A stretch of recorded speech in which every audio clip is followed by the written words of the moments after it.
বন্যায় তছনছ পাথারকান্দিও। সনবিল পশ্চিমাঞ্চলীয় এলাকাসমূহের অবস্থা বেশি ভয়ানক। দুর্গতদের পাশে দাঁড়ালেন বিধায়ক কৃষ্ণেন্দু পাল।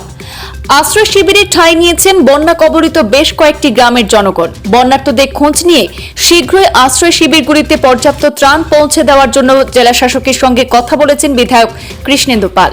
একাধিক আশ্রয় শিবিরে পৌঁছে দুর্গতদের সঙ্গে কথা বলেন এবং অনতিবিলম্বে শিবিরগুলিতে ত্রাণ পৌঁছানো হবে বলেও আশ্বস্ত করেছেন বিধায়ক কৃষ্ণেন্দু। লঙ্গাই এবং সিংলা নদীর বাঁধ ভাঙনে করিমগঞ্জ জেলার অন্যান্য প্রান্তের সঙ্গে বন্যার কবলে পড়েছে পাথারকান্দি বিধানসভা এলাকার সিংহভাগ জনগণ। সময় যত গড়াচ্ছে জনভোগান্তি বাড়ছে পাথারকান্দির বিভিন্ন এলাকাতেও।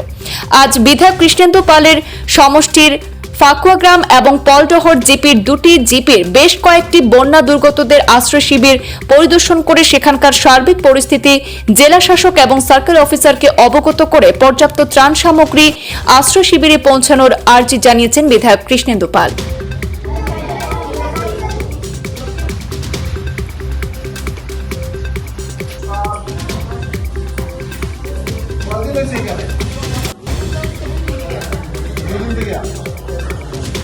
আপনারা সব আছে এখানে এখন প্রায় কারণ সব পাওয়া